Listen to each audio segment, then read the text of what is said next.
Hi everyone, my name is Peter and thanks for joining me today. I have 10 ideas for developing your rhythm as a piano player. And we're going to go through these quickly, so my hope is that you can take 2 or 3 of these and implement them in your own playing. Let's get started. Number 1 is practice with a metronome. There's no better way to develop steady rhythm and tempo as a musician than to use a metronome. Now, if you don't have a metronome, you can find one possibly in your keyboard, on your smartphone, or you can definitely search online just search for online metronome and you'll find several good options. Here's an example of me playing something pretty technical with a metronome.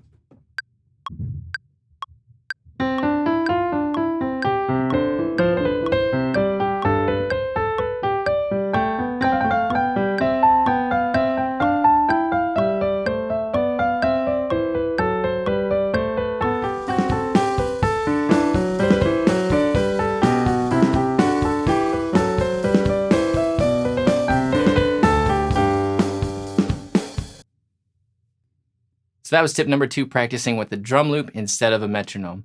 Tip number 3 is for when you're playing without either one of those. The best way to keep a steady tempo is to subdivide. So you notice when I was playing with the metronome, I didn't just have the quarter note beat going, but I had the eighth note going. 1 and 2 and 3 and. So subdividing the beat will help you keep a steadier tempo. Tip number 4. You may have heard this phrase, in the pocket. It refers to where you are relative to the beat. You want to find the right spot in the pocket for the moment. I'm going to play this 2 different ways. The first way, I'm going to play it right on the beat or maybe even a little bit ahead. 1, 2, 3, 4.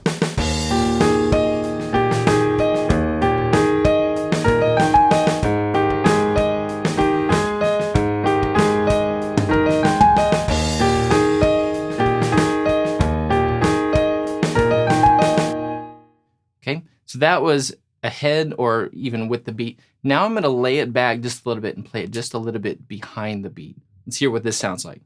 2, 3, 4.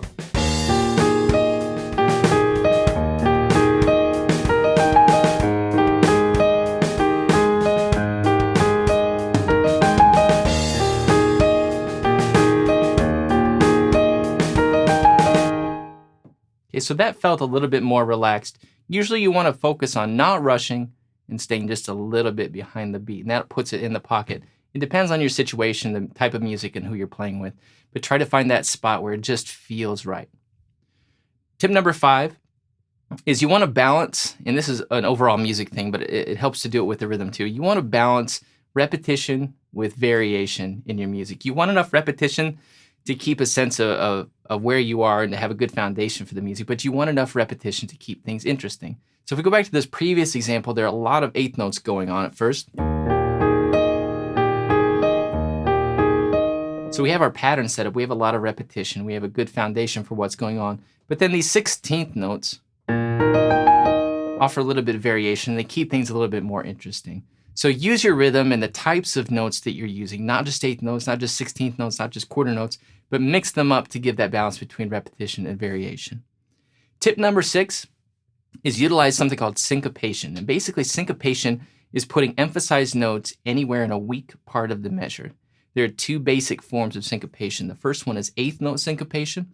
If you do an eighth note syncopation, you're gonna have emphasized notes in between beats on the and. 1 and 2 and 3 and 4 and 1 and 2 and 3 and 4 and.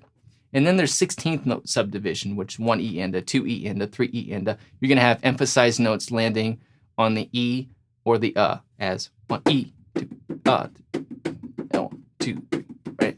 Okay, so that's the idea there. I'm going to play an example of something with a lot of eighth note syncopation, where almost every note is falling in between a beat. 1, 2, 3, 4.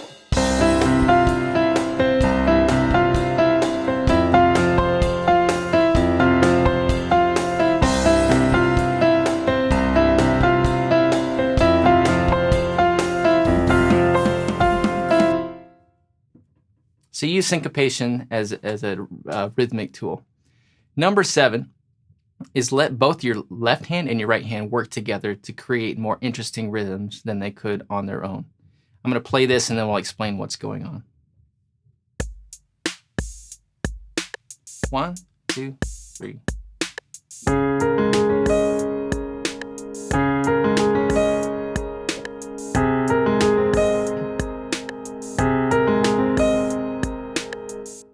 Okay, so this left hand rhythm on its own sounds kind of strange. But it's in putting it with the right hand that you hear what's happening. We have a 1 and a 2E and, 1 and a 2E and. They're going back and forth on the 16th notes. If I were to take that concept further, I could do something like this.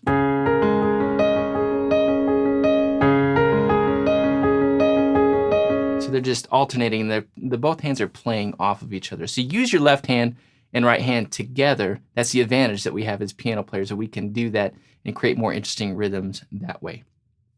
Tip number 8 is one of my favorite rhythmic techniques, and it's called hemiola. What a hemiola is it's a 3-beat pattern set against a 2 or a 4-beat pattern or structure. So here in this example that has 4 beats per measure, I'm going to play a 3-beat pattern. And so when it comes around again, when it repeats, it's going to happen at a different point each time in the measure. Let me play this for you.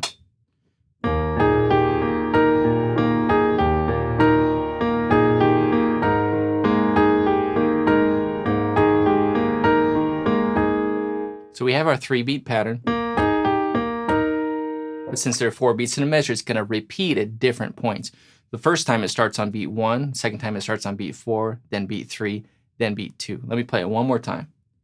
1, 4, 3, 2, 1. So it's repeating, but it's coming back at a different point every time, and that's hemiola. Tip number 9 is a public service announcement. Please, please don't overdo it with triplets. I'm not a huge fan of triplets, but play them as much as you want. Number 10 is resist the temptation to fill every moment with notes. I'm going to play 2 different things, and you can decide which one you like better.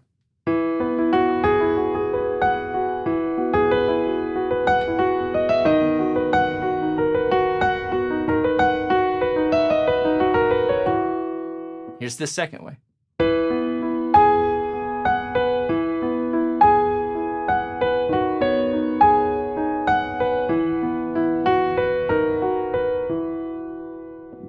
Okay, I'm going to prefer the second way.